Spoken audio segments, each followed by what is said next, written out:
Uyu munsi tugiye gukora yawurute. Niba wajya guhendwa no kugura yawurute, uyu munsi noneho urahita ubona uko uzajya uyikorera buri gihe uko uyishatse kandi ntibikugore cyangwa ngo bigutware igihe kinini. Muri kubona ukuntu yawurute yacu imeze neza, yawurute y'umwimerere itongeyemo ibindi bintu.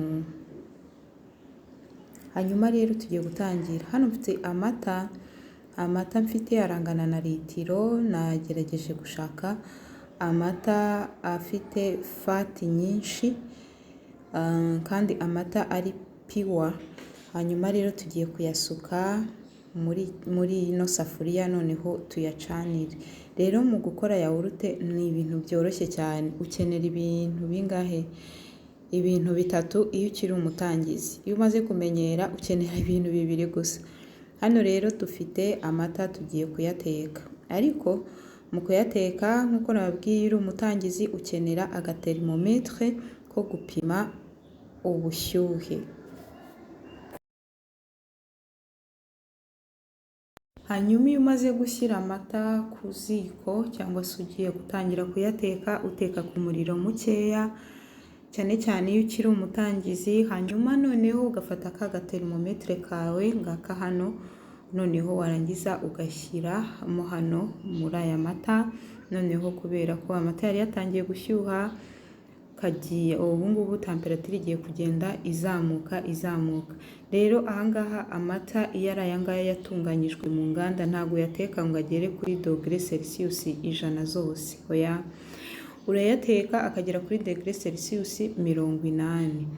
Iyo ushatse ukoresha farinete, kuko akangaka kari konvantinga, ushobora gukanda hari farinete ugakoresha farinete 180, mu gihe degere Celsius ukoresha 80. Hanyuma rero amata yawe yamara gushyuha kuri icyo kigero ugahita uyakura ku ziko. Iyo ari ya mata ataratunganywa ya yandi baba bakamye uwo munsi, urayateka ukayacanira. Urumva haba harimo icyo nakwita wenda kari nk'imyanda, ugomba kuyacanira agashya neza, noneho ukabona kuza gukomerezaho ibindi. Ariko iyo ari aya ngaya yo mu nganda, uyacanira kugeza kuri degere Celsius 80. Waba uri gukoresha farinete ugakoresha 180. Hanyuma rero muri kubona ukuntu ubushyuhe buri kugenda buzamuka, temperature igeze kuri 77.5, iri hafi kugera kuri 80 degere Celsius. Muri kubona ko ahangaha iyo ushatse ukanda ugashyira kuri farinete cyangwa se ugakomeza kuri degere Celsius. Hanyuma amata yacu dore ari hafi n'ukuri kugera yanageze. Noneho tugiye kuzimya, hanyuma dukure kuri uyu muriro, noneho dutereke ahantu, tureke amata yacu agabanukemo ubushyuhe. Nanone turaza gukenera kano ga thermometre, kubera ko iyo umaze kuyakura ku ziko uhita wongera n'undi ugashyiramo kano gaterimometre. Uri kubona ko noneho bitangiye kugenda bikuringa down, biri kugenda temperature kugenda igabanuka. Noneho ugabanya temperature kugeza nibuze kuri 42, hagati ya 42 na 46 degere Celsius. Ubwo degere farinete urakonvantinga bikaba hagati wenda y'112 n'ijana wenda na 16 gutyo. Urakonvantinga ugahita ubibona nk'uko nguko ndi gukonvantinga hano. Kano ka thermometre karabikora.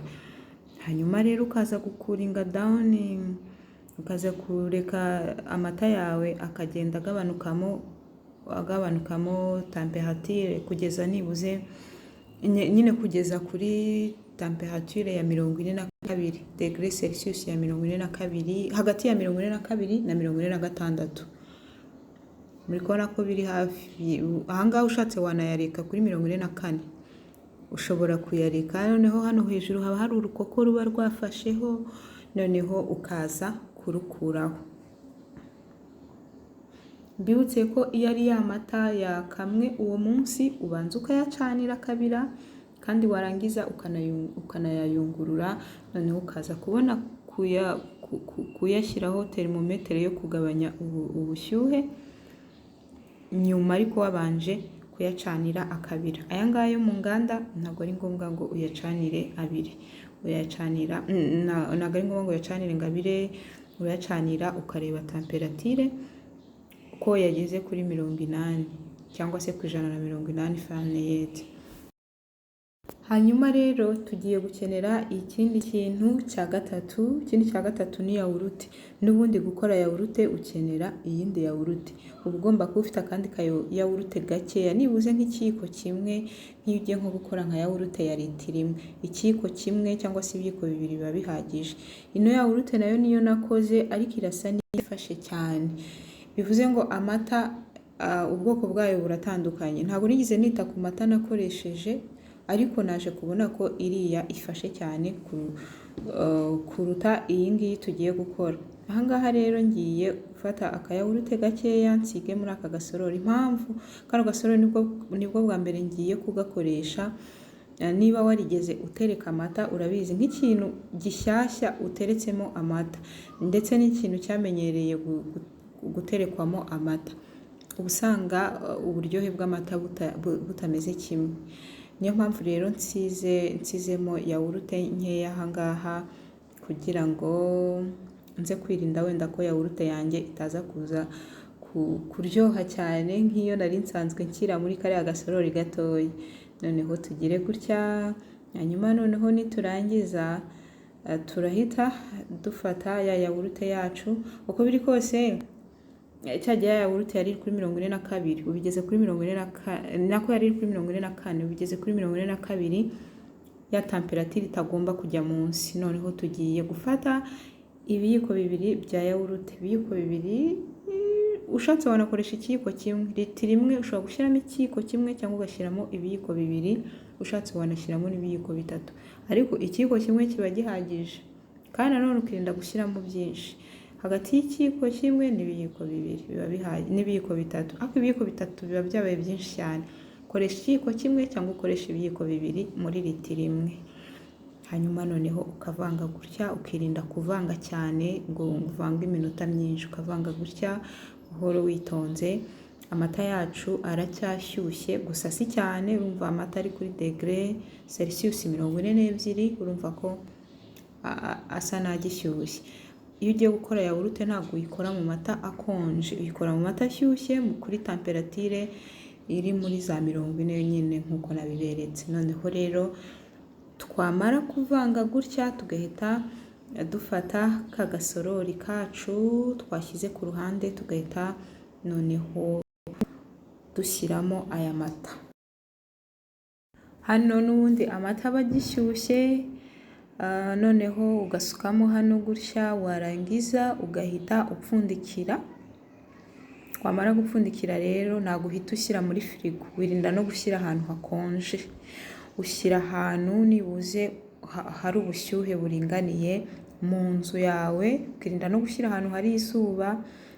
Njye nkunda kuyikora nijoro. Ubu ngubu nyikoze saa 4 z'ijoro, ndaza kuyireba saa 3 za mu gitondo, amasaha 11. Hari aho nasomye ku ma website mbona hari abakora yawurute amasaha 6, amasaha 9, ariko njyewe nyikora amasaha 10, nyireka amasaha 11 cyangwa 12. Ndayipfundikira gutya nkayishyira muri ibi bintu gutya, ikaguma iri warm ishyushye. Noneho nkayitereka ahantu n'ubundi mu nzu hadakonje cyane, kirinda kuyishyira no muri firigo. Tereka nk'ahantu hari nka degree Celsius hagati ya 20 na 27 gutyo. Hanyuma noneho warangiza ukayitereka ijoro ryose. Nk'ubu ngubu njyewe ni saa 4 z'ijoro, ndaza kuyireba mu gitondo saa 3 za mu gitondo. Tugarukane na ya yawurute yacu. Hanyuma noneho turebe ukuntu yawurute yacu imeze. Yawurute yacu uko biri kose imeze neza cyane, ariko ubutaha nzita kuri ariya mata nakoresheje yatumye iriya yawurute ifata cyane kuruta iyi ngiyi. Kuko iyi ngiyi niba muri kubibona murabona ko idafashe cyane nka ya yindi nka ya starter twakoresheje. Iyi ngiyi irafashe ariko ntifashe cyane.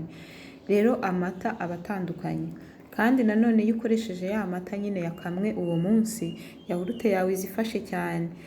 Hanyuma rero muri kubona yawurute yacu imeze neza, yawurute itongeyemo isukari, yawurute itongeyemo, idafite indi flavor, yawurute y'umwimerere. Za yawurute njya nkoresha ndi gukora oatmeal, overnight oatmeal. Niba utararebye video uze kureba. Hanyuma rero hari uburyo bwinshi butandukanye kandi ushobora gufatamo yawurute yawe mu buryo butandukanye. Niba utajya gukora yawurute, niba wajyaga wibaza uko bayikora, uyu munsi urasobanukiwe. Ni ibintu bike cyane, gusa igishekeje nanone ni uko gukora yawurute bisaba iyindi yawurute. Urumva njye nabonye iyo udafite yawurute utakora indi yawurute, umva bisa naho bishekeje. Njye noneho ushobora kuyifata ushaka wenda ko iri buze kuba iryohereye, ugakoresha wenda akajamu. Kano ni aga strawberry jam, akajamu k'inkeri. Ukaba wafata yawurute yawe nkeya, wenda nk'ibiyiko bikeya nka 3 cyangwa bingahe bitewe n'ibyo ushaka. Warangiza ugashyira mu gasorori, noneho ukaza kongeramo akajamu, ukaza kurya yawurute yawe. Cyangwa se ukaza kuyifata ukaza gukora overnight oat. Hari uburyo bwinshi ushobora gufatamo yawurute. Hari amavideo nagiye nshyira kuri no channel y'uburyo waryamo yawurute, cyangwa se y'uburyo wafata amafunguro ariho yawurute atandukanye. Ndaza gushakamo amwe ninyabona hafi, muze kureba muri comment, ndaza gushyiramo link muze kureba. Muri kubona rero ko yawurute yacu imeze neza kandi idahenze. Ngira ngo litiro ya yawurute yabihenze cyane. Yawurute iri naturel nka kuriya, utari ziriya yawurute baba barongeyemo ibindi bintu. Ziba zihenze, zino zitwa plain yogurt, Greek yogurt na kefir, nazo ziba zihenze kandi zose zikorwa muri ubu buryo. Ushobora none kuyifata gutya. Muri kubona hirya hariho oat ivanze na yawurute ya overnight oat tuyize gukora. Ndashyira link muri comment muze kureba. Muri kubona ko na gutya ushobora kuyifata. Mwakoze cyane, tuzasubira ubutaha. Bye bye.